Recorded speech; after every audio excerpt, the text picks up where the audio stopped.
Okay, Scotty, here we go, buddy. Meeting will come to order.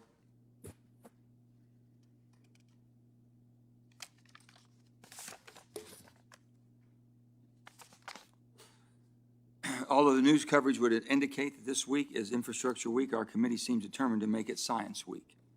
On Tuesday, we held a nomination hearing featuring two nominees at the heart of the mission of the Department of Energy, the Undersecretary of Science and Energy, and the Director of the Office of Science.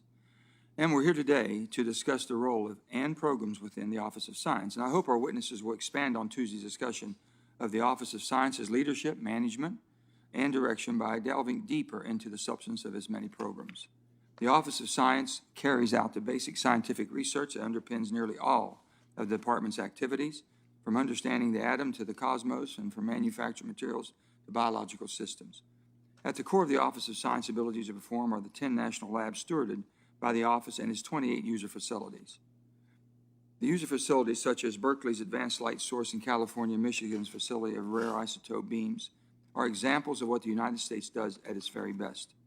These unique and expansive research facilities surpass the investment that any one institution could muster on its own and provide shared access to world-class instruments to researchers around the world based on the scientific merit of their projects. The Office of Science's user facilities offer a platform for discovery, but also one to bring together researchers from different backgrounds and with different approaches. It turns out that the collaboration is as vital to scientific pursuits as it is to legislative ones. In the past 8 months, the Senate has passed the Energy Act of 2020, several COVID packages, the U.S. Innovation and Competition Act of 2021, and is now considering infrastructure legislation. And in all of these measures, scientific research is an integral part of the debate. That has included creating new programs such as the Energy Act's fusion energy provisions, or ensuring that R&D efforts can strengthen our competitiveness or aid our COVID response. At the same time, our committee has become aware of both the need to advance the Office of Science's programmatic mission as well as address deferred maintenance issues. We also need to invest in new infrastructure and equipment at the national labs and elsewhere. I look forward to this hearing's discussion about where this committee needs to act to support and achieve our vision for the Office of Science going forward. Today's witnesses will bring together the major perspectives on basic research. Dr. Steve Binkley, the Acting Director of Department of Energy's Office of Science, Dr. Thomas Zachariah, the Director of Oak Ridge National Laboratory, the largest of the Office Science laboratories, and Dr. Edward Seidel, the President of the University of Wyoming. I look forward to discussing the full range of the Office of Science's work, including the national laboratories and its university partners today. With that, I turn to my friend and ranking member, Senator Barrasso, for his opening remarks. Well, thanks so much, Mr. Chairman. Thank you for holding today's very important hearing, and I'm so happy to welcome three witnesses with extensive experience with the Department of Energy's Office of Science. And I'd especially like to thank Dr. Edward Seidel for making the trip from the University of Wyoming in Laramie. We appreciate you coming in person to testify. Dr. Seidel is the president of the University of Wyoming. We have some Wyoming students currently here listening to Dr. Seidel. He is also an astrophysicist, a former member of the Argonne National Laboratories Board of Governors. Dr. Seidel was recruited to the National Science Foundation in 2008, and he oversaw the creation of the Cyber Infrastructure Office. He later led the Foundation's largest science unit. Dr. Seidel is a fellow of the American Physical Society and the American Association for the Advancement of Science.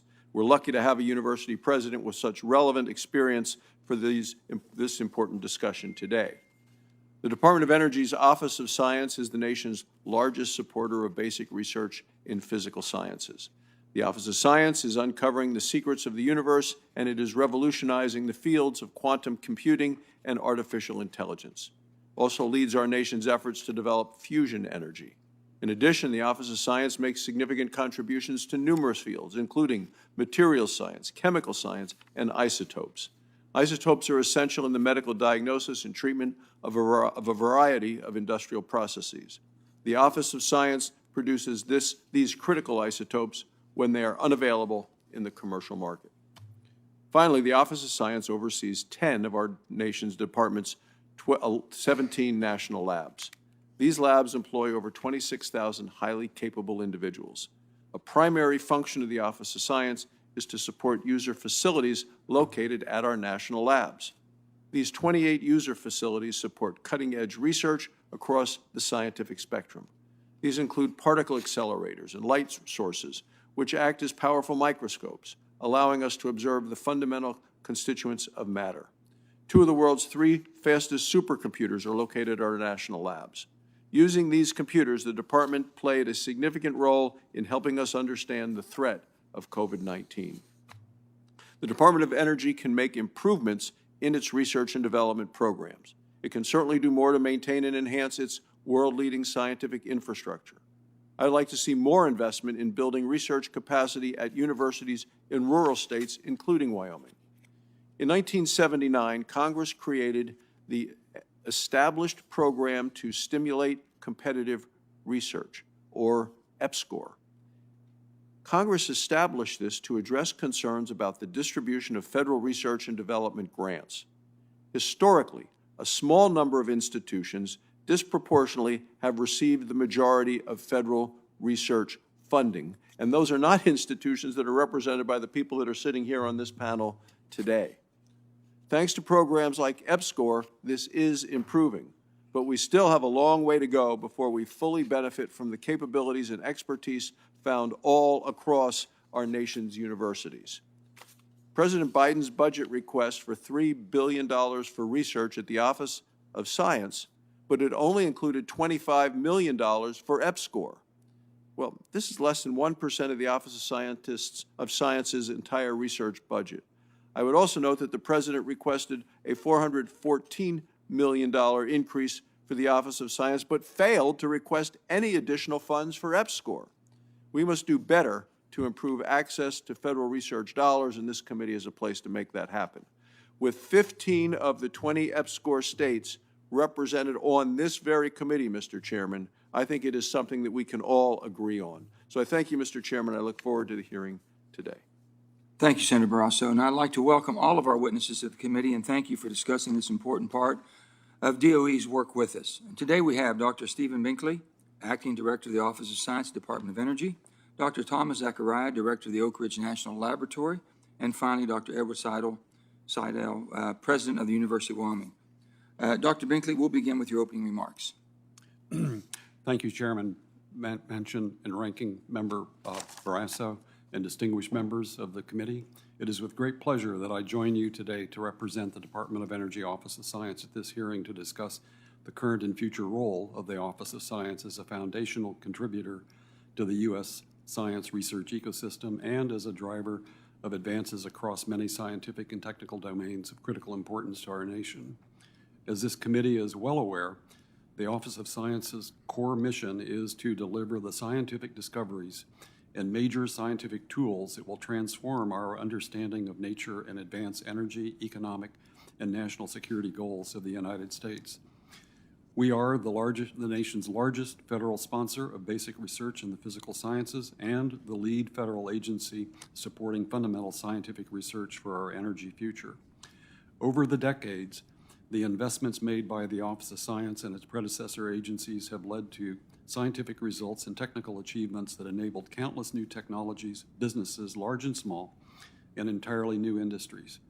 In this way, we have contributed immensely to our nation's economy, security, and quality of life. We continue this work today. The Office of Science funds basic research annually across hundreds of U.S. academic institutions and all 17 of DOE's national laboratories. This research constantly pushes the frontiers of science through exploration of nature's most compelling mysteries, from the particles, atoms, and molecules that make up the materials of our universe to the DNA, proteins, and cells that are the building blocks of life. This research also yields new discoveries and technological innovations that are essential for the department's urgent missions in energy and environmental stewardship. Through a range of funding modalities, we support scientists who are advancing the physical underpinnings of the energy technologies and expanding our understanding of Earth systems. The scientific discoveries realized by our research community are enabled by access to the world's leading research tools at our 28 state-of-the-art national scientific user facilities, openly available to all researchers based on the scientific merit of their proposed research. These supercomputers, X-ray and particle sources, nanoscience centers, and other instruments of modern science help maintain U.S. scientific leadership as well as U.S. economic competitiveness by accelerating technology developments and deployments. The Office of Science and the DOE have long played an important role in advancing the missions of other federal agencies as well, from our partnership in the Human Genome Project to human health and well-being, national defense, and space exploration. What's more, this collaborative work has consistently paid high dividends for advancing our own missions in science and energy. As reflected in the President's fiscal year 2022 budget request, the Office of Science will continue to invest in compelling foundational research in providing the most advanced tools for R&D and in a laboratory complex that is unequivocally the world's most comprehensive collection of scientific and technical talent. But we're also looking to the future. We're making crucial investments and working with partners across federal agencies to rapidly advance science and technology expected to dominate the 21st century. Emerging developments in artificial intelligence, quantum information science, microelectronics, systems biology, and more are critical to solving the most pressing problems we face as a nation and a member of the global community. These challenges include ensuring affordable clean energy technologies for the future, tackling the climate crisis, and addressing the ongoing COVID-19 global pandemic, among others. Importantly, our success depends on a thriving scientific workforce. We must continue to build coalitions of experts with diverse perspectives and backgrounds from institutions in the U.S. and abroad who can collectively conduct science at scales not possible at individual institutions. Our success also depends on our commitment to the principles of diversity, equity, and inclusion, including at the 10 DOE national laboratories that we steward, in the research and facilities we support, in our own staff, and in the workforce development programs in which we invest. As the Senate and its colleagues in the House continue to consider how to strengthen the U.S. research enterprise, our global competitiveness, the Office of Science and DOE are prepared to contribute robustly to those discussions. We are enthusiastic about increasing federal funding for R&D and look forward to discussions on how best to leverage the unique strengths of all federal R&D funding agencies to advance the goals set forth in the U.S. Innovation and Competition Act. At the Office of Science, we are already leading innovation in many ways, many of the priority technology areas called out, and we have expressed our desire to our NSF colleagues to expand coordination and collaboration should this act become law. I would be happy to take any questions that you have. Thank you, Dr. Binkley. Now we're going to go to Dr. Zachariah for his opening statement. Dr. Zachariah? Chairman Manchin, Ranking Member Barrasso, and distinguished members of the committee, thank you for the opportunity to appear before you today. My name is Thomas Zachariah. I came to the U.S. from India 40 years ago to pursue my graduate education. In 1987, a postdoctoral fellowship brought me to Oak Ridge National Laboratory. I came to America because I wanted to help solve the world's most important problems. And this was the country with the will, the talent, and the tools. I never imagined that I would become director of Oak Ridge National Laboratory, the largest of the 10 laboratories managed by the Office of Science.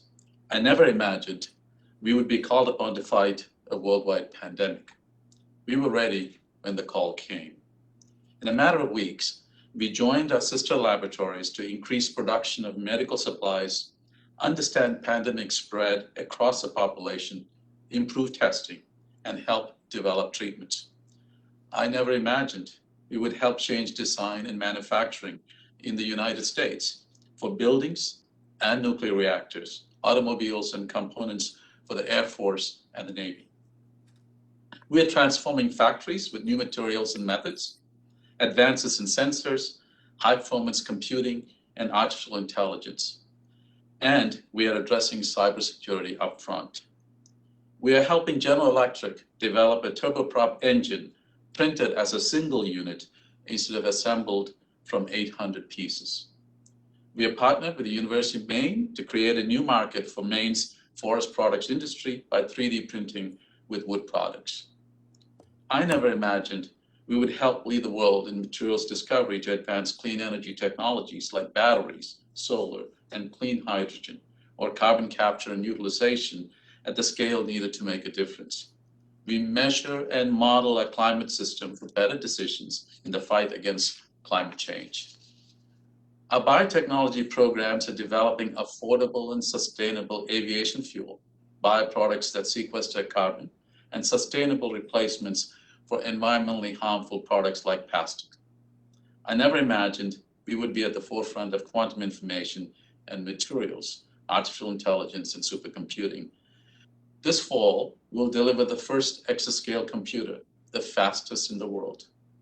We produce isotopes that fight cancer, diagnose disease, and enable NASA to explore Mars, isotopes that cannot be made anywhere else.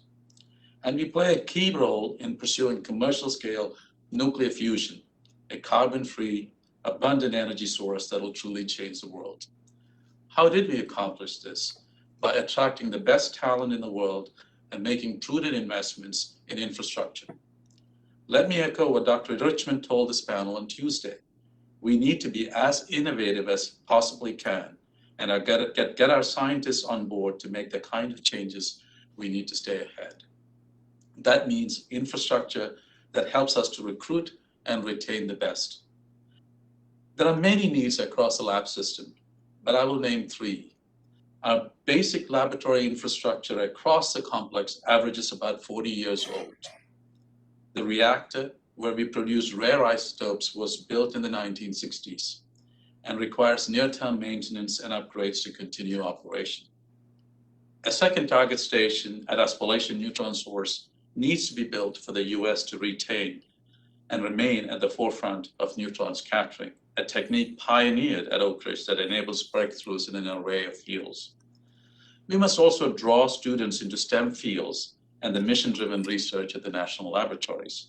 Today, most innovation jobs are concentrated in just 41 of our nation's more than 3,000 counties. As we consider where to build new regional innovation hubs, the Oak Ridge Corridor in the Southern Appalachians near Knoxville, Tennessee is prime candidate. Our labor shed includes a dozen distressed or at-risk counties, as well as 2 coal-fired plants that the Tennessee Valley Authority will soon shut down. The corridor is already an established center of excellence due to the lab assets and other assets such as TVA and the University of Tennessee. An innovation center can leverage existing federal investments to create a modernized, reindustrialized city that advances DOE's vital missions in ensuring America's security and prosperity. Coupled with continued investments in science infrastructure, will attract and retain talent necessary to keep the U.S. at the forefront of science and innovation. Thank you for this opportunity and look forward to answering any questions you might have. Thank you, Dr. Zachariah. And now we'll turn to Dr. Seidel for your opening remarks. Chairman Manchin, Ranking Member Barrasso, and members of the committee, thanks for the opportunity to testify today. I've served in senior roles in the National Scientific Enterprise, but last year I was given the honor to serve as the president of the University of Wyoming, a proud part of rural America, which has an enormous amount to contribute, offering new opportunities and partnerships to strengthen DOE efforts in research and in economic development. Our vibrant national scientific ecosystem, supported by multiple federal agencies with distinct missions, boasts the strongest scientific capacity in the world. But we can't take our scientific nor economic leadership for granted. We're on the verge of losing it without new investment. Recent efforts in Congress aim to create, in effect, a national innovation infrastructure to grow the science and technology ecosystem. The U.S. Innovation and Competition Act, USICA, proposes a tectonic shift in funding to strengthen science and technology with innovation hubs to drive American competitiveness. The Senate and House need to reach agreement on legislation on science and technology. Other nations are not waiting while the United States considers different approaches. And furthermore, rural areas with unique strengths must be embraced. There are provisions in this legislation for rural states to compete effectively, and I urge that such provisions be kept in the final bill that emerges. Universities across the nation are ready to become even stronger engines for science and innovation. My own University of Wyoming has recently proposed major restructuring, planning a new statewide School of Computing and a Center for Entrepreneurship and Innovation. With our community colleges, we have formed a Wyoming Innovation Partnership to align educational and corporate partners, and our entire EPSCoR region, including the Dakotas, Montana, and Idaho, is forming a Rural Innovation Consortium, and I acknowledge members of the committee from EPSCoR states. Enter the Office of Science, playing a key role in making the U.S. scientific establishment the world's best. Among its unique strengths are unmatched computing programs, its science facilities, and which all require advanced exascale artificial intelligence and quantum computing approaches. The revolutionary LSST telescope is essentially a peripheral to a massive computing environment needed to repeatedly scan the universe, making a multi-hundred petabyte movie of its contents. The Advanced Photon Source upgrade will shine a light of unprecedented intensity on matter, providing fire hoses of data at unprecedented rates. And Argonne's Joint Center for Energy Storage Research depends on advances in computing to accelerate development of new materials to create powerful new batteries. However, deeper partnerships with academia and industry are still needed. The recent Council on Competitiveness report, Competing in the New Economy, recommends expanding lab missions to encompass economic competitiveness, and the labs are ready. What opportunities do rural states like Wyoming bring to science, technology, and innovation? Well, great talent resides everywhere. Robert Rathburn Wilson, founding director of Fermilab, grew up on cattle ranches near Frontier, Wyoming. The same talent and frontier spirit is found today, as inspiring visits to small schools such as Ten Sleep High School have shown me firsthand. Our region's assets are virtually unmatched, with large deposits of rare earths. Grand Teton and Yellowstone National Parks provide a unique-in-the-world ecosystem and a laboratory. Our national forests absorb carbon dioxide, but wildfires are relentlessly increasing as our world warms, and then they release it and pollute the air for thousands of miles. Our snowpack is essential for water in the West, supplying half the water through the Colorado River that serves Los Angeles. Our scientists predict a significant reduction of these water supplies during this century. Clearly, there is much overlap with the Office of Science mission. Deeper partnerships between universities and in rural regions and national labs would be mutually beneficial. I recommend that more faculty from EPSCoR regions be added to DOE advisory committees. Environmental issues do not respect state nor agency boundaries, so interagency cooperation is needed. Wyoming, for example, is home to NSF's National Center for Atmospheric Research supercomputing facility with ample capacity to house multi-agency efforts that could serve DOE, NSF, and others for a coordinated attack on critical environmental problems, while also serving as a regional hub that anchors a new innovation economy. I urge the committee to explore such possibilities. The Office of Science is an extraordinary national asset. Its efforts in advanced computing must be strengthened as a key element of the modernization of our national scientific and innovation infrastructure. Our overall effort needed to compete in the global economy must encompass assets from universities, national labs, and industry, including rural regions of America, for us to succeed in this global competition. Thanks for the opportunity to testify today. Thank you very much. Thank all of you for your testimonies. And now we're going to start our questioning. I'll begin with to Dr. Binkley and Dr. Zachariah. Earlier this year, I think you were watching, and several of our Senate committees deliberated the role of the innovation of strengthening U.S. competition globally. It was the China Challenge, we'd call it, as you know. The committee had recently passed its Energy Act of 2020, and we contributed to the dialogue this spring by championing the role of the DOE and the national labs essential to federal investment and innovation across the broad range of technologies. The resulting bill, the U.S. Innovation and Competition Act, includes an authorization for $16.9 billion new dollars in funding for research and development activities at DOE. So given this additional funding authorization, where do you see the greatest need and opportunity? Where do you all intend to invest it? And how should we expect our returns on investment? Dr. Binkley first, and Dr. Zachariah. Okay. Thank you, Chairman Manchin. So we're looking at numerous areas where investments could be made and have the most impact in innovation. and they would include areas in quantum information science and microelectronics and systems biology, essentially across the whole range of these, what we consider to be critical and emerging technologies.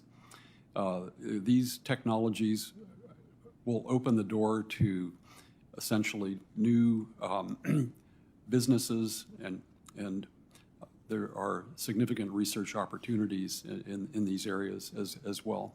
We also need to invest in the scientific infrastructure to support those activities. And in the case of, for example, quantum information science, there's a need for construction of facilities that can fabricate quantum devices and so on. Also, in the microelectronics area, there are significant advances that could be made in advanced lithography, and investments in those areas, I think, would be very, very key to the U.S. economy. Thank you. Dr. Zachariah? Thank you, Mr. Chairman. To amplify what Dr. Binkley said, I think the science enterprise, as you've heard, relies on the strong partnership between the national laboratories, academia, and industry. And as such, the national laboratories and DOE's Office of Science plays an important role in spanning that gap between foundational research that occurs both in academia as well as the national laboratories and translating into applications and societal impact through partnership with industry. I think there are, as Dr. Binkley mentioned, there are a number of areas where continued investments in research activities is key to provide the solutions that are necessary to address some of the critical problems that faces humanity, and particularly for us as a nation to compete with the rest of the world. Equally important is to sustain the world-leading capabilities of the national laboratories in order to continue to operate them in a reliable fashion, making it available for industry and academia. And also the necessary investment and support for the new scientific and upgrade of scientific facilities that have been essentially recommended by the scientific community through FACA committees to the Department of Energy, and has been recognized and supported by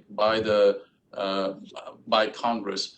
I'll just give you an example. I touched on this earlier. Doctor, if I could, if I may, because I know our time is we all have limited time here, but if I could ask you, I think what's very important to all of us as senators who might not realize the role that the labs have played in helping us to advance a vaccine, working in collaboration with pharmaceuticals and equipment that we've invested in over the years. Can you both briefly give us a snippet of what you all have done to accelerate this for us to have a virus that attacked this country and attacked the world, for us to be able to come up as quickly as we did with a vaccine, and the role that the DOE, the labs played? So I would like Dr. Bernanke? Yeah, I would like to comment on that, Sure. Mr. Chairman. So one of the key steps in getting to a new vaccine is understanding the detailed molecular structure of the virus itself.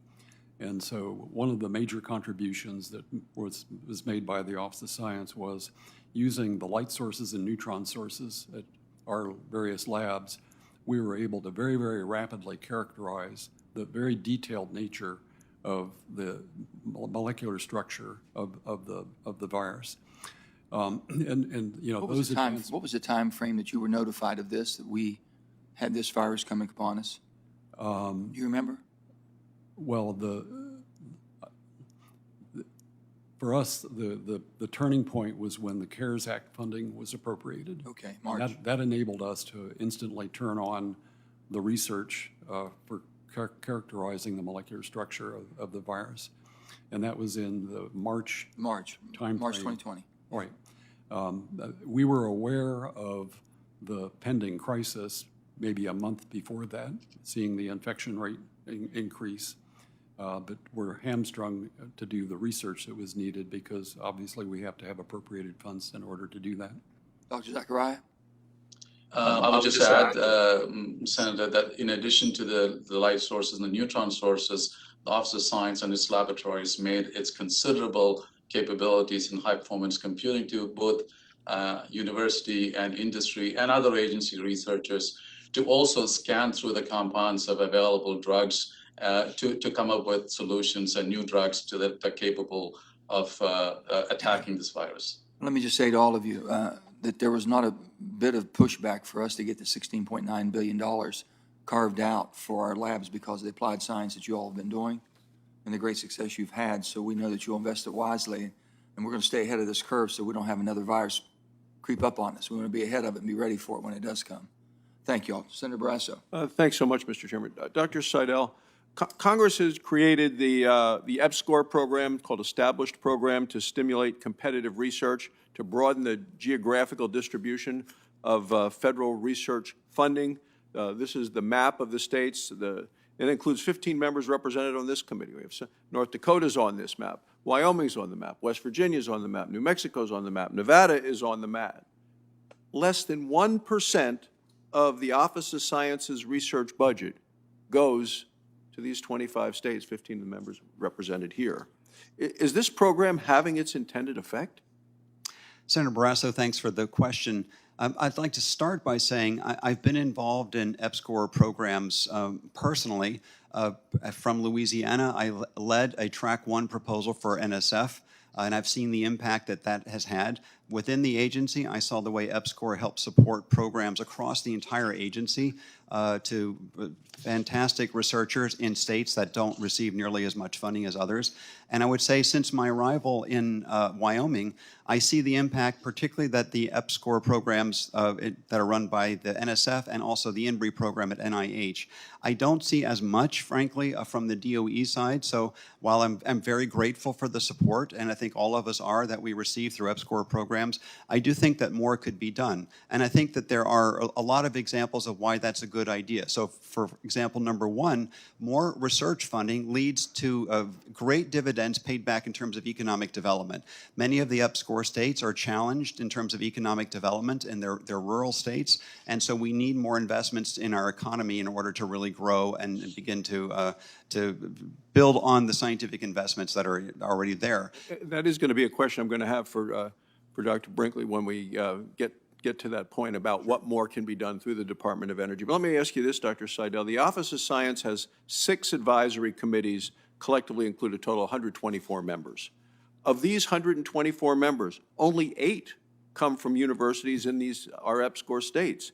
In fact, these 6 advisory committees include more members from outside of the United States than they do from members from EPSCoR states. So could you explain why it's important that the Office of Science include more members from universities in our EPSCoR states on the advisory committee? Thank you for that question, Senator Barrasso. So from my experience both within NSF, where we had extremely influential and effective advisory committees, for example, to mathematical and physical sciences, and my own role on advisory committees around the country and indeed internationally, I can say if they're run well, they have enormous impact in terms of understanding within the agencies what is actually needed by the communities.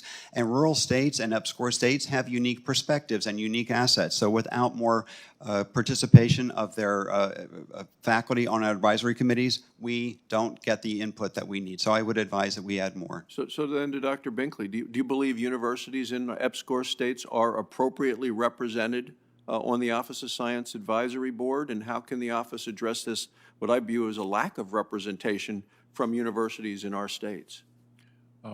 Senator, I understand what the point that my colleague Ed Seidel is making, and we are in the process right now of really taking a detailed look at how we populate our advisory committees with the incoming, the incoming administration is really pushing us to do that, and we will certainly take this advice under consideration. One other point I would like to make is that in addition to the funding in our budget that is specifically labeled EPSCoR, we have we've put steps into the decision process for how we make awards to funding opportunity announcements. And we essentially, one of the factors that we track is awardees who are at EPSCoR states. So it's separate from the line in our budget that's funding EPSCoR. It's essentially causing us to increase the overall funding to EPSCoR principal and principal investigators in EPSCoR states through the regular competitive process. And then, Dr. Seidel, the University of Wyoming, we know, has a very strong science program, houses the School of Energy Resources, multiple research centers of excellence. The University of Wyoming has the potential to make, I believe, major contributions to the Department of Energy's programs. So how can the Office of Science better utilize the expertise from the University of Wyoming? Again, thanks, Senator Barrasso, for the question. It is true, we have very, very strong programs, and we have many assets, as I outlined in my testimony, that would be of interest to the DOE. I believe that more partnerships, particularly directly with the national labs, would be extremely valuable. Having funding for exchanges, even joint appointments or postdoc and graduate student programs. Once they visit labs, they come back, and those connections last for a very long time. So there are many ways we can do this. We've been having a series of seminars with Argonne National Lab with our faculty, and already have discovered multiple pages worth of topics that we think would be quite valuable. But it was striking to me how those connections had not really been made before. So there's a lot that can be done there, and I'd be happy to talk about that in more depth. Thank you. Thank you, Mr. Chairman. Thank you, Senator. Senator Heinrich. Thank you, Chairman. Dr. Zachariah, New Mexico is facing a dramatically different climate than we experienced back in the 1980s, for example. You know, I've quit using the word drought to describe it. It's long-term aridification. Our climate looks more like Chihuahua than New Mexico in the 1980s, for example. The Office of Science has really been at the forefront of developing integrated Earth system models to help us understand how to confront these changes. And the President's budget, as well as the recent energy and water appropriations bill that we marked up yesterday, support increased funding for the biological and environmental research programs. And I want to ask you, how might this funding enhance the Office of Science's ability to understand these changes and to build real strategies for resilience to them? Thank you for the question, Senator. Indeed, the Office of Science BER program, along with the national laboratories, as well as our partnership with academia, does a lot of work in advanced modeling and simulation using the leading edge high performance computers that Office of Science has, that's made available to everybody for advancing the science. But also the Office of Science, the Basic Biological and Environmental Research Program, does a lot of field experiments, NGR, Spruce, and others, as well as curating important data that is necessary to advance our understanding in CDAC, the Carbon Dioxide Information Center, as well as ARM data center. So this is an important area where we need to continue to do the collaborative work, and your support is absolutely essential in this area. Dr. Seidel, I want to ask you a question. It's a little bit tangential, but I really appreciated some of your testimony, and so I want to drill down on this. You mentioned the impacts on snowpack. You mentioned the forest fires. Those are very much the same kinds of things that we're struggling with in New Mexico, and that's with a planet that's warmed by 1 degree C. So, I want to ask you, what would 2 degrees C look like, and how do you think we avoid getting there? What technologies, what innovations, what research is going to, stave off the worst of this? Because it's already pretty bad. Thank you, Senator, for the question. Well, I'll say, first of all, our own research groups have been modeling this in great depth in terms of Wyoming. And so, for example, there are projections that by the end of the century, the snow line in the Tetons will be at 10,000 feet. So that's going to lower dramatically the amount of water that's supplied to the west, and particularly into Idaho from the Tetons and so on. So these are clearly national problems that cross all of our boundaries as well. So we have to work together. There are many technologies that can be brought to bear on this, and I think which ones are the best, I wouldn't say. I would say that, but we need a concerted effort, a multi-agency effort to really begin to address these issues, including NSF, DOE, that all have amazing national assets. And obviously all of our universities. But do you think we can continue on our current emissions track and expect to enjoy the kind of quality of life that we've previously enjoyed? Well, I think you can see every year we're having more wildfires and we're having hotter temperatures, and I'm a skiing fanatic, and so I'm worried about that in particular. So there are many issues that we're going to have to address, or else these problems are going to get worse, not better. Dr. Binkley, I want to ask you about the balance of investing in our infrastructure, our user facilities, versus funding for the specialists who operate them. It seems from the testimony that we've heard here today and from some of the things we've heard from my colleagues that we've really invested in the infrastructure. Is that your perspective? And give us a sense of the scale. Yes, thank you for the question. The short answer is yes. I think that we have underinvested in the infrastructure across the laboratory complex over the past, I'd say, 2 decades. And, you know, we are taking steps to put increased investments into our budget for infrastructure. But with that said, we have a very, very large backlog of maintenance and inadequate facilities that really needs to be addressed. And so I think a major investment in infrastructure development is really warranted. You know, to keep the facilities operating at capacity, to essentially address safety and security considerations and so on. My time has expired, Mr. Chairman, but I would just quickly add, I think if most people could understand and see the incredible things that happen at places like Sandia and Los Alamos National Labs, they would be absolutely amazed.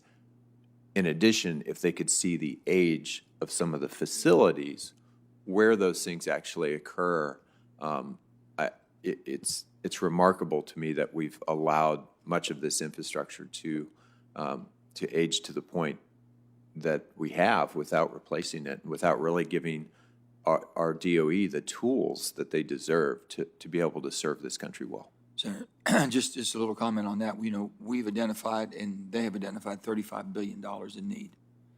And we did the China bill, and we were able to get 16 just to maintain the research, not anything for the physical upgrade, which didn't make a lot of sense to me, but we had to do what we had to do. Thank you. Senator Hoeven. Thank you, Mr. Chairman. Dr. Binkley, the head of the IEA, International Energy Agency, testified to this committee. He said that the carbon capture, utilization, and storage, CCUS technology is, quote, the most important technology that exists today. Do you agree with his assessment? Thank you for the question, Senator. I'm not sure that I would agree completely with his assessment. There's a suite of technologies that are really essential to handle essentially to decarbonize the atmosphere. And so, yes, the one that he's mentioned is very important, but I'm not sure that it's the most important one, sir. But you would agree it's very important. Yeah, I would agree. How do we how do we enhance the technological viability and achieve commercial viability? Well, I think part of that is to have at the beginning the types of research that can identify options for improving the technology, and that would be part of the purview of the Office of Science. But then beyond that, I think there would have to be applied research activities that would be done in other parts of the department, and then also possibly demonstrations and activities like that. Demonstrations at a commercial level. At a commercial level, yes. Yeah. And when we talk CCUS, that applies not only to fossil fuel energy, it also applies to renewables. In our part of the world, we produce both. We have biofuels, we also have coal-fired electricity as well as oil and gas, and we're actually working with CCUS and carbon capture on both traditional and renewable fuels. So it's not picking one fuel source. Correct. You'd agree with that? I agree with that. Okay, Dr. Seidel, same questions to you, sir.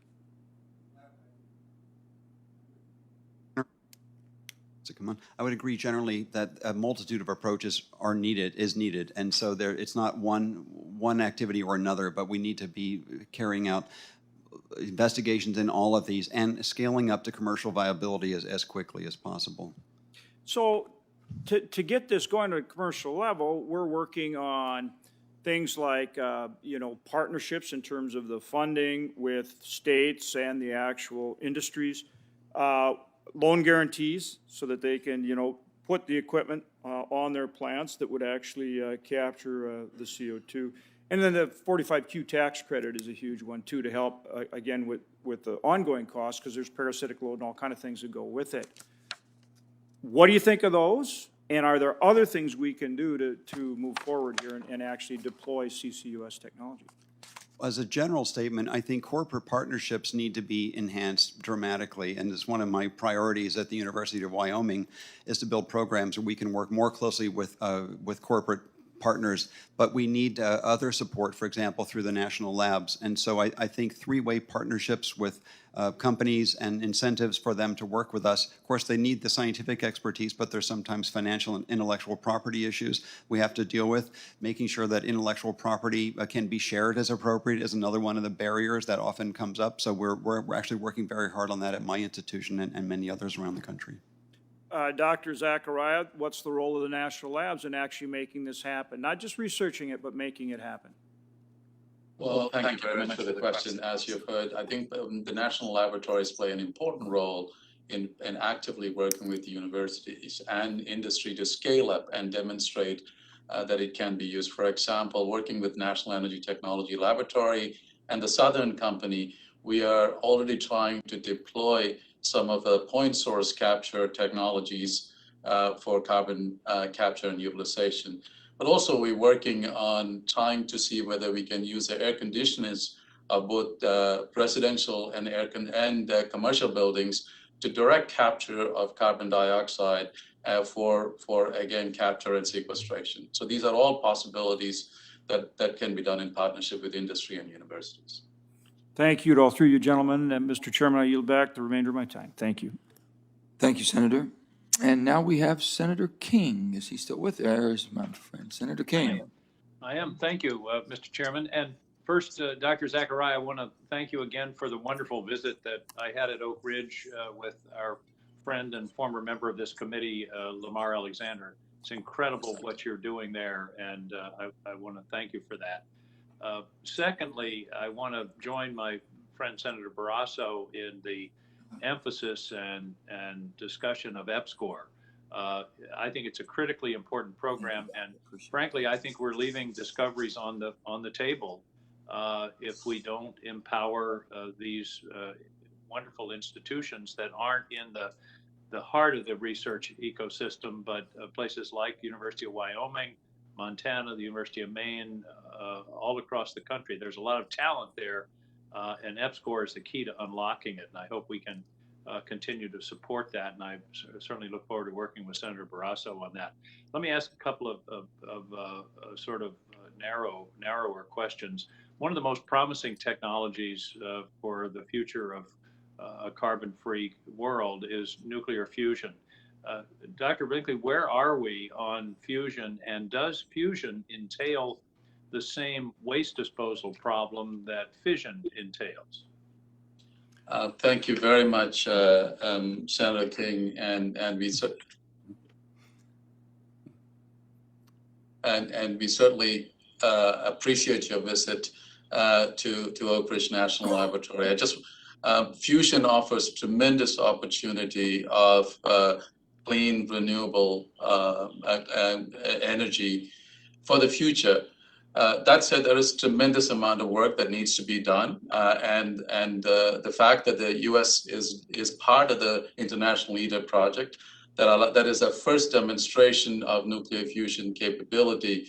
But we are also leading the domestic activities in the materials plasma exposure experiment, which is important because taking part out of the fusion plasma and delivering on the grid is a technology that needs to be demonstrated.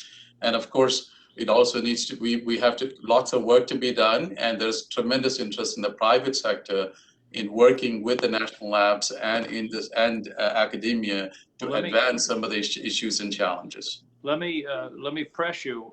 You said opportunity. You said in the future. Are we talking 2 years, 5 years, 10 years, 20 years? Be more specific. How close are we? Well, I think for commercial applications? So certainly we are working with industry partners who believe that they can demonstrate fusion power in the next 5 to 10 years, which is in the event horizon that we need to be paying close attention to. But it's also important to recognize there are lots of challenges that goes along with that as well. Let me follow up on a different thing, and perhaps this could be something you could follow up with our committee. It strikes me that the relationship Oak Ridge has with the University of Maine, which is a kind of hub and spoke memorandum of understanding, is a promising model.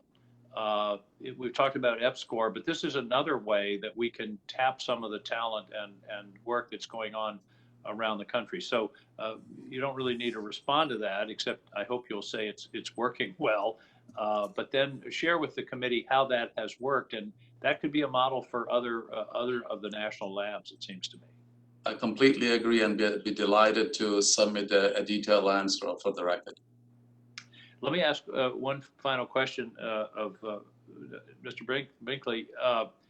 One of the most successful scientific research and development projects in living memory was Xerox PARC, or is Xerox PARC, which was a kind of unusual arrangement where a group of very smart people were gathered together without a particular mission. I mean, I know this runs counter to all of our instincts about, missions and definitions and deliverables and all those kinds of things, but they created the laser printer, Ethernet, the GUI interface. I mean, it was one of the most incredible outbursts of creativity and technology and science. And many people say it was because they brought smart people together. They didn't give them an assignment. They said, think about the future of technology and come up with some ideas.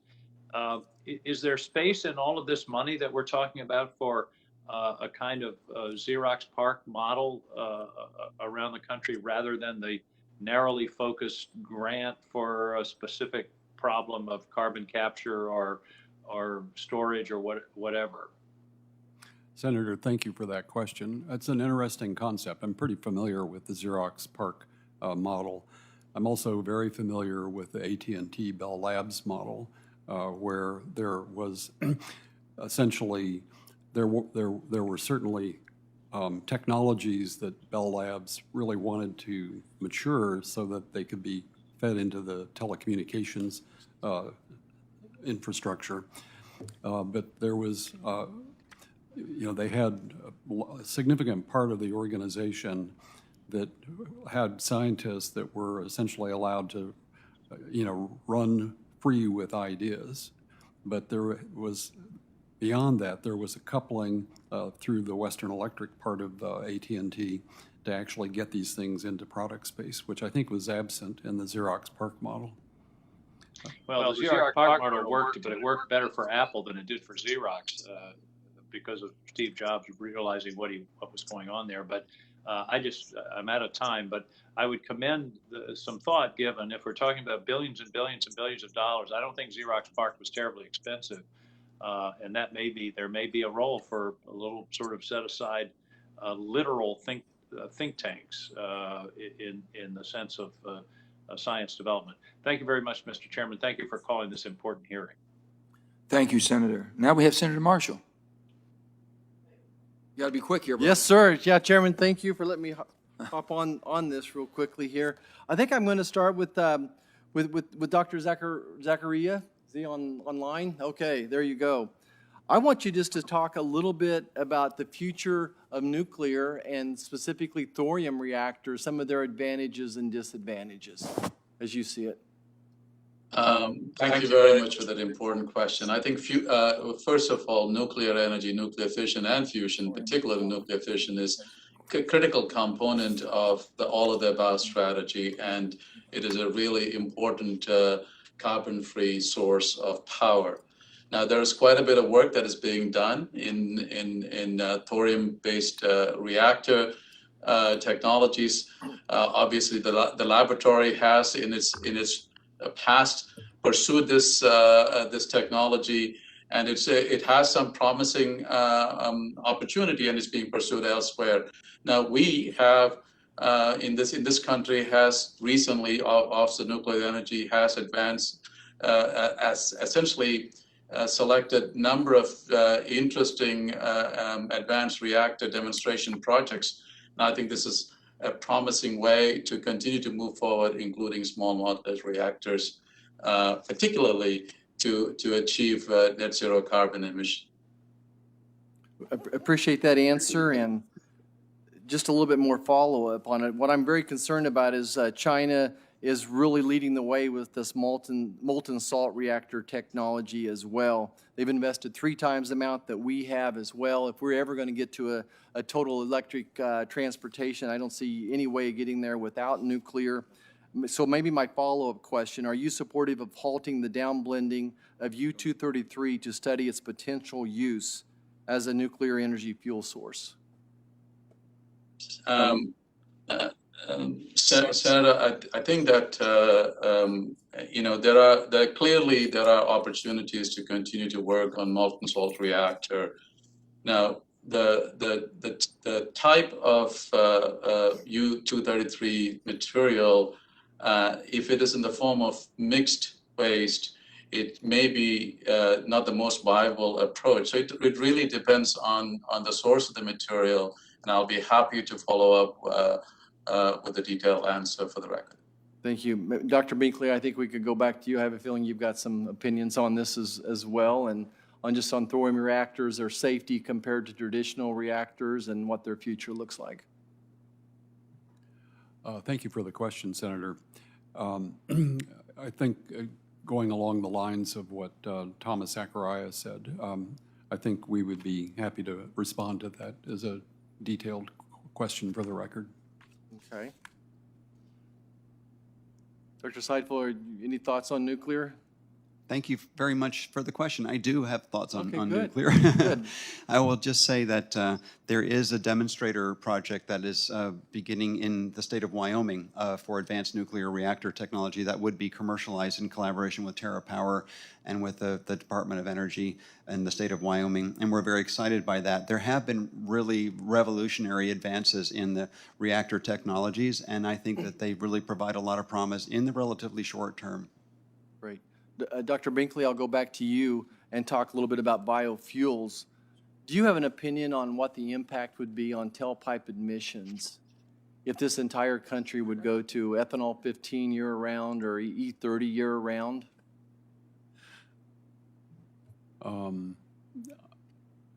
I'm not sure I'm expert enough to answer that question. Okay. All righty. Any of our panelists have any experience with biofuels, particularly with biodiesel and renewable diesel, and what those opportunities look like for America?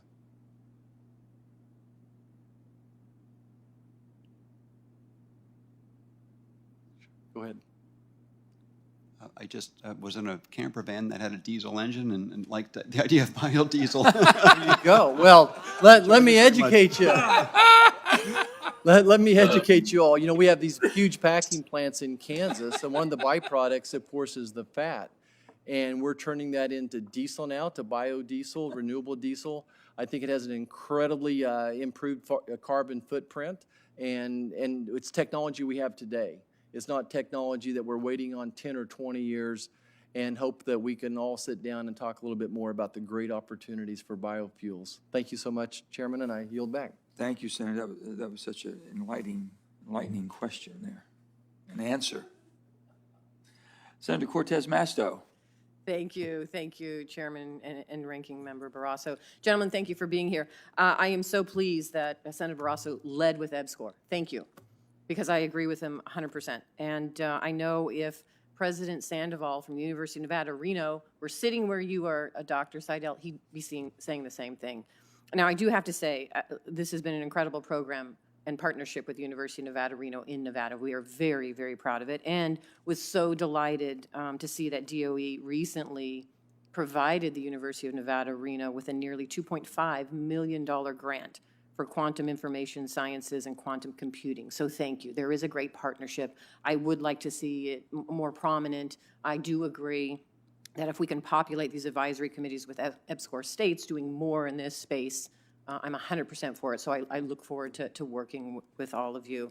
Let me jump back to critical minerals here. And Dr. Zachariah, your written testimony states that the Office of Science and the Office of Energy Efficiency and Renewable Energy support the U.S. manufacturing sector with research that helps to secure supply chains of critical minerals. Looking ahead, what do you see as the primary role for national labs in fostering the development of a domestic critical mineral supply chain?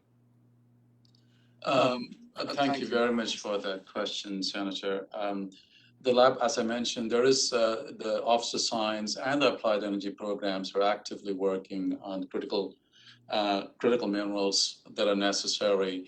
There is a critical minerals hub that is led by Ames at Oak Ridge National Laboratory actively participates. So there are a number of approaches that we like to take in partnership with industry. One is to find alternative to the current critical minerals that are necessary to advance things like storage, etc. The other one also, I believe, is an opportunity to recycle existing things like batteries and hard drives. And right now, we are working with industry to scale up the recycling and reuse of these critical materials from things that we have already used. We have already proven that it can be done, and the opportunity is to work with industry to scale this up to make it much more cost competitive and affordable. Excuse me, thank you. And you kind of segued right into the area that I wanted to talk to you about, which was battery recycling, because you note that fewer than 5% of lithium-ion batteries are recycled in the U.S. today, and that DOE is funding research partnerships with both public and private partners. And as you may be aware, Nevada produces lithium, but it also has a growing battery manufacturing and recycling industry, all of which are working well together to reduce our need to resource materials from other countries and increase domestic job opportunities. What else should we be doing, Dr. Zachariah, to further encourage and incentivize the deployment of this technology? And let me ask you this. In the current bipartisan infrastructure package that we are debating on the floor right now, I supported a provision to establish 2 DOE battery and components manufacturing grant programs, $3 billion for the Office of Fossil Energy and $3 billion for energy efficiency and renewable energy. This would be for demonstration, construction, or retrofit projects at facilities either publicly or privately owned regarding manufacturing of, battery recycling. Is that the type of incentive we need? Should we be doing more? And that's for Dr. Zachariah. Thank you, Senator. Secretary Granholm recently unveiled a national blueprint for lithium batteries. And there is the blueprint articulates 5 goals to secure access to raw and refined materials, and all the way to maintain and advancing U.S. battery technology leadership by supporting scientific R&D, STEM education, and workforce development. So that report is available. And I think that investing in support of that national blueprint would be a compelling way to address this challenge. If I may also add, since I am a product of an EPSCoR state, I started out at the University of Mississippi, just want to say that there is talent everywhere, and I just want to echo that there is an opportunity to strongly engage, and we continue to engage. One of the things that is not obvious is that Department of Energy, Office of Science directly funds universities, but there's also a tremendous amount of funding that is made available through the laboratories to these universities in the form of partnerships, joint faculty programs, undergraduate students and graduate students. So strengthening all those things would be important. Thank you. Gentlemen, thank you again. Thank you, Senator. Senator Hickenlooper. Yes, and thank you, Mr. Chair, for what a wonderful panel, and Ranking Member Barrasso as well. Let me take this thing off. Yeah. Dr. Seidel, when I was governor of Colorado and Matt Mee was governor of Wyoming, we used to joke about someday getting rid of the boundary between our 2 states. We weren't quite sure whether we'd call it Wyorado or Coloroming. But we recognized one of the great strengths we had was the scientific muscle at the University of Wyoming and at both the University of Colorado and Colorado School of Mines. I know there are a number of research programs between the two. In many cases, we can look at the federal labs down the road, but especially with Zoom and after having gone through the pandemic, do you see that we can develop university national laboratory partnerships that extend across the country and empower our students, even those who may live very far away from a national lab? And is there some way we can really build that muscle at this moment of investment into our scientific community? Thanks, Senator Hickenlooper, for the question. And in fact, we do have a border war between our universities of Colorado State and University of Wyoming, but anyway, but we're very, very friendly. So I would just say that to your question, it's very, very clear that we can develop much deeper partnerships, and there are many ways of doing it. And the last year and a half has really shown us that virtual collaboration is perhaps not as effective as actually sitting down and really talking together, but it can go a long, long way. And in fact, a lot of people, for example, have moved from the Bay Area to Wyoming and to other rural states right now, but they managed to continue to be very, very productive in their work. And I think it's a model that we need to think about how better to support. But back to the point of national labs, I think that would be a very critical way. We have Zoom sessions with people at Steve Ashby at PNNL or Paul Kearns at Argonne National Lab quite regularly now, and so I think we can use that very effectively. Great. That's the right answer. Just kidding. Dr. Binkley, it's well established the increase in carbon in our atmosphere dramatically, almost an exponential rise.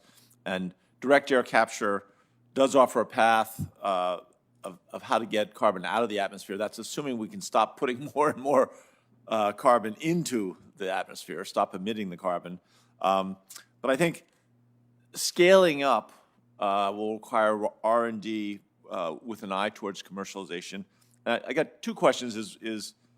What's the role of the Office of Science in that scaling? And you talked about this a little bit. But I also want to ask you and maybe all three people, as we expand our investment into innovation and really begin to push our scientific community to help us solve these vexing challenges around climate change, how do we scale up efficiently? In other words, and make sure that we have a consistent source of funding. In other words, in that I include, how do we make sure that we keep lines of communication open so that the Senate and the House and America are aware of the progress we're making? Too many questions in one. Yeah, thank you for the question, Senator. In the case of direct air capture, direct air capture of carbon, the scaling problem, there are some fundamental science issues associated with that, and the Office of Science can contribute to this by doing the basic research. It has to do with separation science, and we are actively involved in getting into that area. As far as the innovation is concerned, I think that again, thinking about this in the context of post-pandemic, it's much easier, I think, these days to build very, very productive partnerships that allow us to engage broader sections of society, scientists, to advance these technologies. And I look forward to seeing that actually happen. Great. Anybody else want to comment on that, or also how do we make sure that we keep everyone informed and make sure we maintain this expanded funding to push the frontiers of innovation? Dr. Zachariah? Thank you, Senator.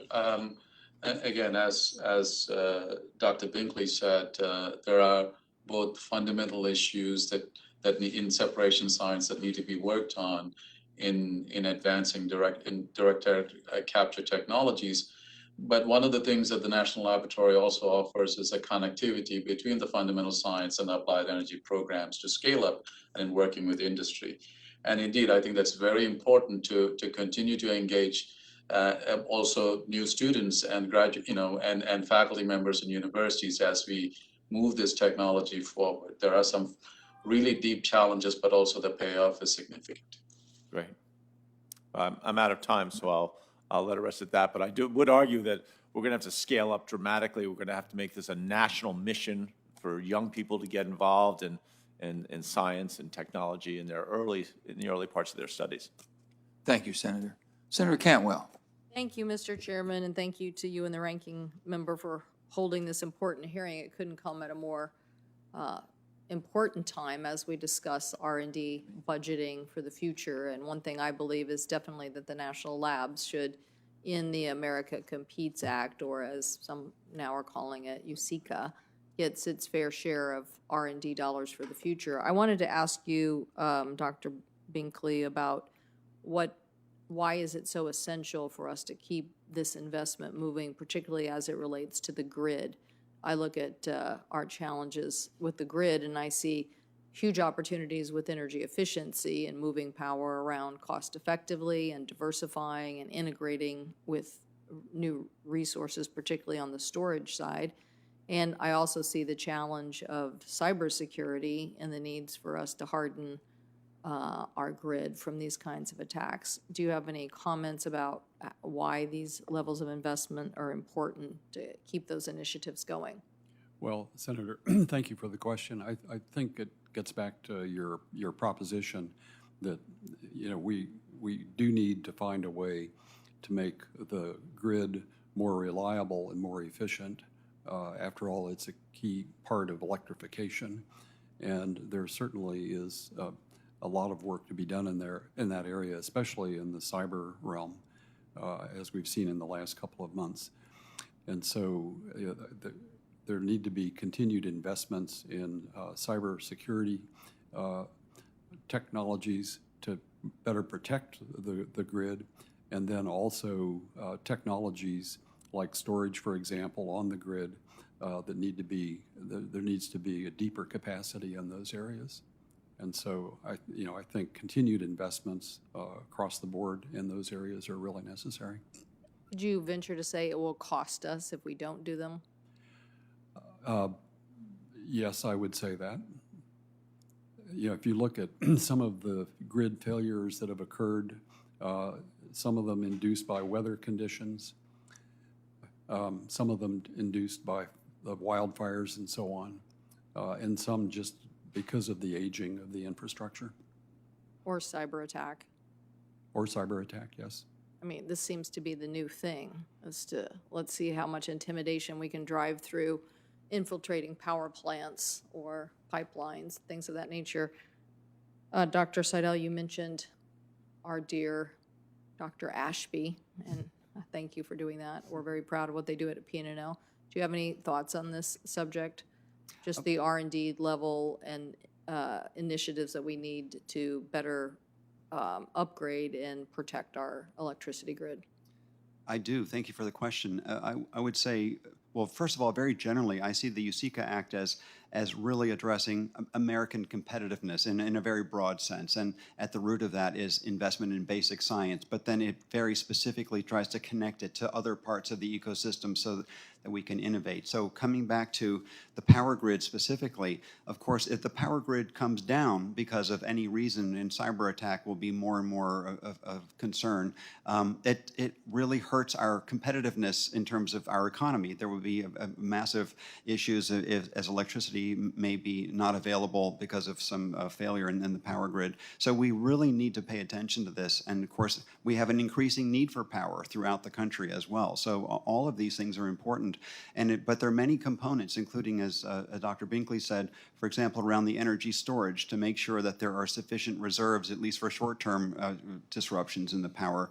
So it has to do with cybersecurity, it has to do with battery storage, it has to do with alternate sources of energy that all contribute to this, including nuclear, including solar, including wind. And so all of these collectively help provide a more stable power grid. But then, of course, it's subject to potential disruption through cyber attacks.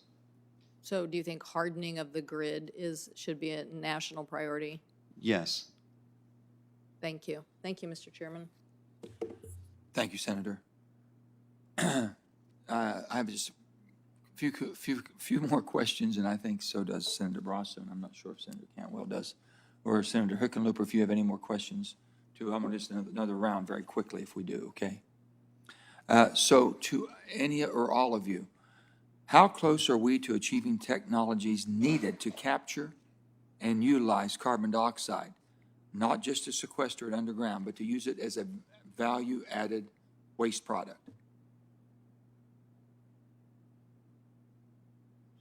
Doctor? Anybody? Please. Yes. Senator, thank you Yes. for the question. Obviously, carbon is a valuable source that can be converted to a number of practical applications. Both coal refuse as well as carbon that have been captured that can then be converted to perhaps carbon, low-cost carbon fiber applications, as well as other valuable products. Obviously, there is quite a bit of research that is going on in this area, as well as where we are working with industry to begin to start thinking about scale up. An important area would be things like graphene, as well as carbon electrodes, where again, there is some important activities that are going on. Doctor, I know that you all were involved in the 80s, the Clean Air Act with SOx and NOx and particulates and bag houses and all the things that we were able to do to clean up the environment, basically by coal-fired plants, many of them in my state. And with that, now we have, then CO2 came that became the great challenge. We came up with carbon capture, sequestration, utilization, but basically we figured out that we could take Clearstream carbon off, we could basically liquefy it, we could pressurize it and put it in the ground, but it was very, very costly. And unless there's going to be an added value to that, unless you have enhanced oil recovery, which we don't have, or pipelines to transport CO2, which is very challenging, it basically eliminates this type of tremendous amount of energy that's produced for our country. And if we do that in such a hastily way, we have no way of being energy independent. And the transition, until we have that transition, which is going on now, is going to put us in a perilous situation. That's what I'm concerned about. I know the transition's coming. We understand that. But with that, are we prepared? Or are we basically not doing enough? Because I would have thought by now we could have at least found a way to solidify it, use it as a byproduct in the building blocks, if you will, in the chain, that we just haven't gotten there yet. I have another question too. Where are we on developing the technologies that would eliminate any type of methane escape from our drilling process or our production of natural gas? Because we know it's a tremendous harmful element to our environment. And I thought that we had that pretty much under control. But I'm understanding there's still an awful lot of methane escape when we're drilling and extracting.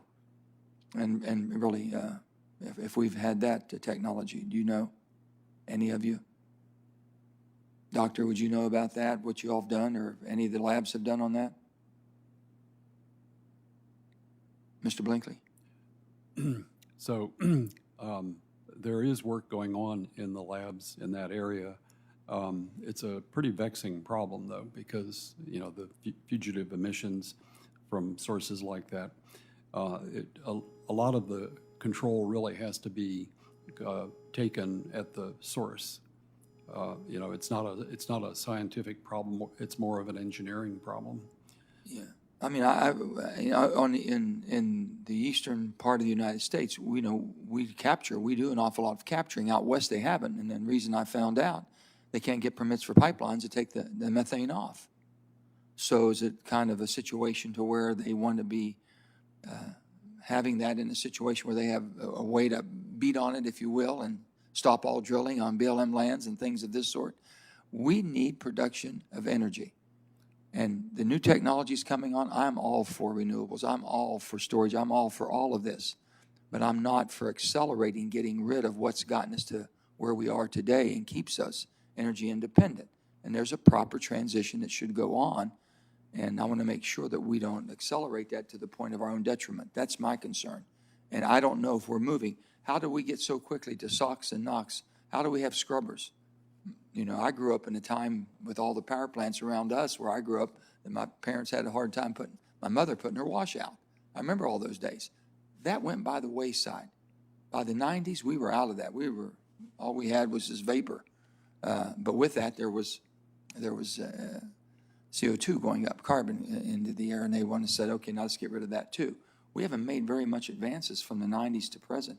In the last 20 years, as quickly as we did with SOx and NOx and particulates of mercury. We put a lot of money to you all. Yes, sir. Doctor, do you have anything do you like to say on this? How come we have hit a milestone that we're not advancing our technology as quickly as we did with the Clean Air Act back in the 80s and 90s?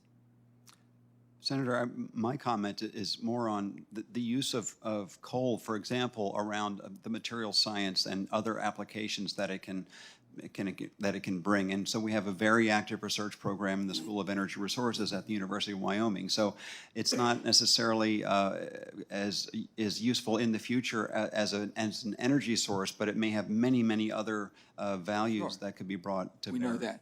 In West Virginia, I'll just leave it, I'll stop at this.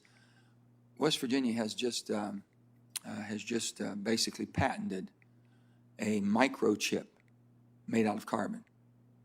It's not going to be manufactured in a sterile environment. It's low cost. It seems to have good conductivity. Everyone seems to think it's going to work and work excellent because you can see the chip shortages we have right now. So we're looking at some of that. We're also showing on a commercial scale that we can take rare earth minerals out of the waste stream from coal. So we have an awful lot of that in the eastern part of the United States especially, that we can basically recover an awful lot of material that we now are dependent upon foreign supply chains.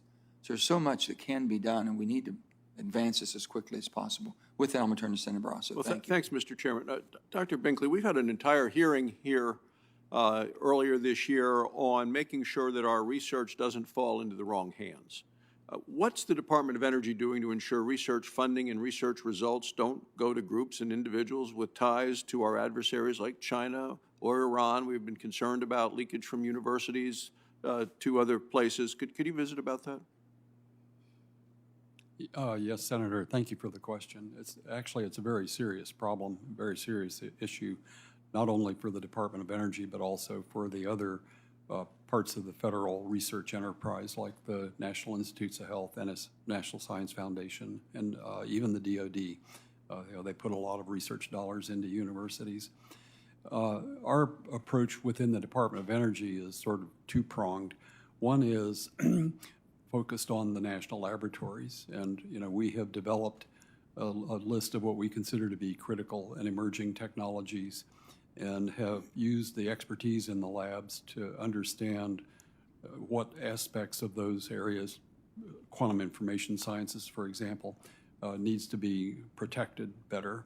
And it's not really feasible to use classification to protect it. I mean, it really requires a judgment on the part of scientists to understand where the real risks are.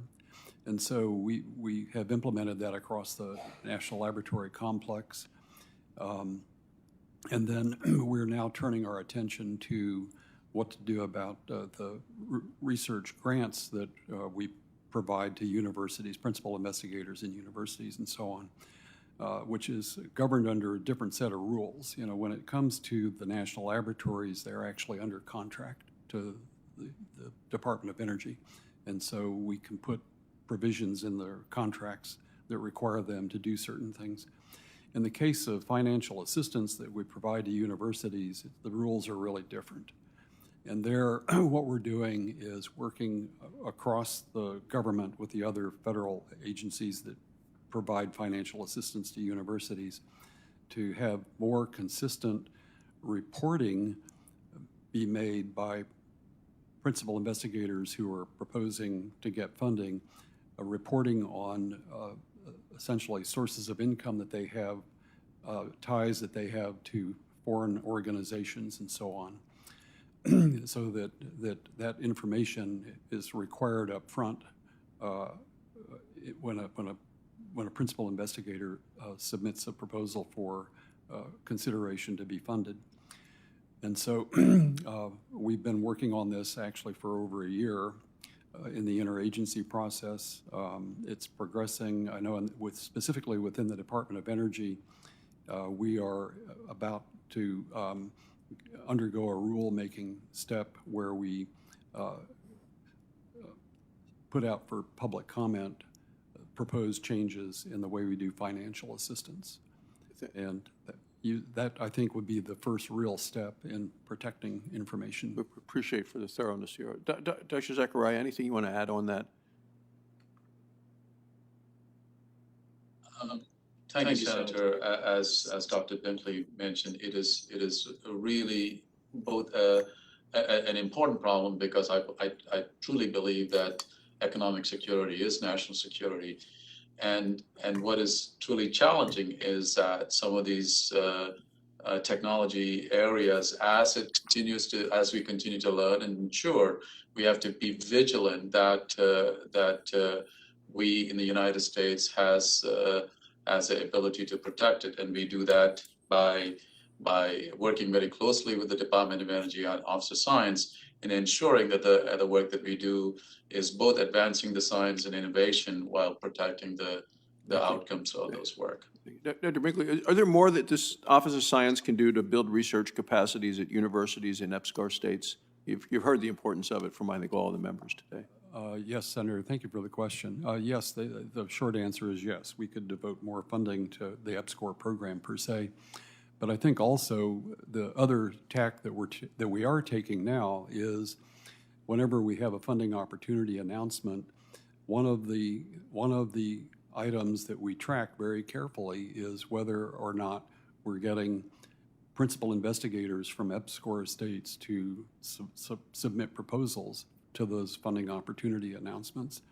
And then, we're also strengthening our communication with EPSCOR universities to make them aware of the opportunities, and frankly, trying to cultivate, more EPSCOR state principal investigators to submit proposals for our grant-type funding.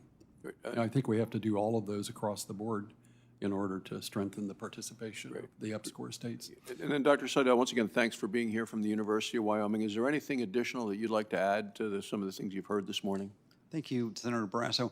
Well, I would say that not only EPSCOR funding within DOE needs to be increased and more effectively used. I think that's important. But all other kinds of programs, for example, building bridges between the national labs and universities across the region, but particularly across the country, but particularly in rural regions, I think it's extremely important. And as we're already discovering, there are lots of opportunities that just aren't tapped yet. And so making that available in terms of those relationships and building them, finding good ways to build them will pay real dividends.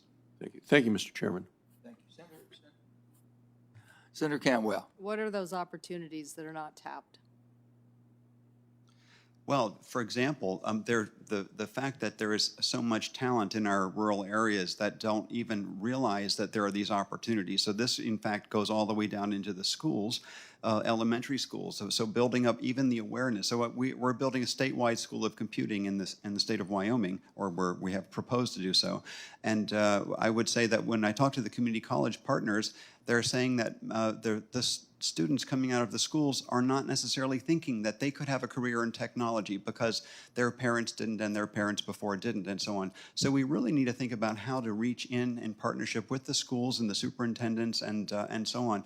And the DOE can actually play a role by partnering with us, and we will partner with the community colleges and the schools in order to grow that awareness. So that's one aspect of it. Another one is just making sure that there are relationships and there's funding to build the exchange of students and postdocs between the labs. And once they get hooked, then they build those long-term relationships with the faculty. Then we'll have more faculty applying directly for programs, as Dr. Binkley pointed out. Well, I'm a wholehearted believer in this, and we've changed the EPSCOR program to work more effectively in the USICA Act because of this. I mean, I'm very proud of Seattle's high-tech economy. It's taken decades to build, but there is a lot to the information age and a lot more innovation. And so the more 1,000 flowers that can bloom, the more 1,000 flowers that can bloom. And so to me, this is about empowering communities all across the United States, because you never know what someone's going to come up with. And that's why we have to do better here in making all those connections. it's interesting that both partnership and exchange, those are some of the comments we've gotten in the Commerce Committee as well. I wanted to go back to material science because I think that's a big area in USICA and clearly something from the energy front that we should be spending more time on. Do you have any thoughts, Dr. Seidel, about graphene or other material sciences that you think some of the universities who aren't quite in the mix right now could be contributing on the energy side if we were putting more energy dollars at play? Well, materials are important in so many different applications, whether it's in the energy space or in microelectronics and so on. So it is absolutely fundamental to many parts of our economy, many parts of our research base, and so on. I would say that universities need to organize themselves, for example, better to be better prepared. So, for example, we have recently proposed moving some of our basic science units from the College of Arts and Sciences into the College of Engineering, because materials is sometimes carried out within physics, sometimes within mechanical engineering, sometimes within chemistry, and these live in different parts of the university. So my message in part is to universities to make sure that you are well configured so that you can build materials programs that are then able to contribute even more strongly to the national materials infrastructure. Another piece of this is around computing. Computing is absolutely essential, and I grew up in the world of simulation and modeling, so it's amazing that you can simulate on an exascale computer hundreds of millions of atoms, but using artificial intelligence techniques completely revolutionizes that field. So investments in computing as applied to these other areas is really where part of the revolution is going to be. Well, and me personally, I feel like this is where we could also excel in manufacturing. Because when you think about that kind of information on material sciences to alleviate mistakes and get manufacturing done more cost effectively, it's not something every country is going to be able to do. I guarantee you the race to build airplanes is on around the globe, but there's no reason why we shouldn't be leaders in the material science aspect of lighter weight materials for aerospace or cars or trucks or, you know, a whole variety of things. Absolutely. Dr. Binkley, did you have a comment on that? You know, I learned early on that you know, when it comes to things that can impact the economy and also national security, it all hinges around materials. And so, you know, a very, very strong thrust within the Office of Science programs is material science. That's one of the largest sub-programs in the overall program. And, you know, continued investments in that area, I think, are really important. There are new materials yet to be discovered. Look at what happened with the buckyball and graphene and so on. You know, those were major breakthroughs. And there are yet materials yet to be discovered. Well, I'm sitting here with my two colleagues who I'm pretty sure we don't see eye to eye on all energy policy, but I see this huge opportunity on material sciences. And I just feel like this is so important to us. Also, we're, you know, I'm also sitting here with, you know, companies in my state who literally have hundreds of millions of dollars of product sitting, not being able to be delivered because they don't have the semiconductor chips to actually put into the final product. So to me, this is what USICA should be about, but we should also be about building capacity in West Virginia and Wyoming and other places on these areas. That there's just so much to do here to be competitive on material science. So I hope that we'll do that. Thank you, Mr. Chairman. Thank you. Just finally, I want to say thank you to all three of you for appearing today, and it was very enlightening. I would just say this, how close are you all coordinating, especially for our labs, with NSF, National Science Foundation? And I think you're all probably aware that we just invested with this new competitive bill we have, the Endless Frontier, $22 billion for the Tech Directorate. You all should, you know, we're talking about EPSCoR and everything else. It seemed like it was a natural, you know, we're not going to try to reinvent the wheel here. We want to make sure we just get the wheel more efficient. So I don't know how close you all are talking. Is there any coordination going on between your labs and NSF? Well, the coordination, Senator, is done primarily between the federal side of the Office of Science and the other agencies that are So we'll involved. talk to DOE then, basically the DOE? It's DOE talking to NSF, talking to I got you. NIH and so on. You all, on your level, you haven't, it hasn't come down to you yet, is what you're saying. No, it's at my level. Okay, And let me pick on quantum information sciences Yeah. as an example. We have very, very close coordination between ourselves, between DOE, which includes both the Office of Science and the National Nuclear Security Administration, because there's work on quantum done on that side. So we have coordination with the National Science Foundation, with Department of Defense. We have mid-level to senior managers from the across those agencies that meet regularly.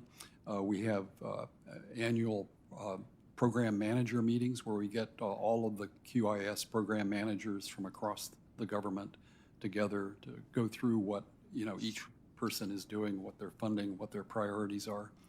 And let me make sure that, I think between myself and Senator Barrasso might pretty much feels the same way. We want to make sure that it's not redundant. We want to make sure that we're not creating silos. We want to make sure that the money that the American people are investing through our Treasury is going to get a return on that investment. That means basically getting the maximum use of what we already have. Absolutely, sir. And that's exactly what we're trying to do. And we do that in the machine learning AI area. We're going to bring you back frequently to keep us updated on how you're doing. Yes, sir. Be Okay? glad to do that. Okay. Let me thank you. I'm sorry. I'm Just sorry. on that point, though, I just want to clarify because of the question. We do believe the DOE should have more should also have more dollars in USICA. Yes. Thank you. Okay. Okay. This is, Is, I think you said it earlier when you were talking about how important, there isn't an issue of national security or, you know, competitiveness. It doesn't come back to the material science aspect. So there is work that NSF can do, but there is very important work that the national labs need to continue to do. And so this is a very big component. I just want to make sure that, Mr. Chairman, again, that we are advancing the agenda of the national labs in addition to our competitiveness in other areas like EPSCoR. I think we're all on the same page, absolutely. Okay, thank you. Thank you again for all of you for being here, and we appreciate your input and also your testimonies. The members will have until close of business tomorrow to submit additional questions for the records. Thank you again. Meeting's adjourned. Thank you.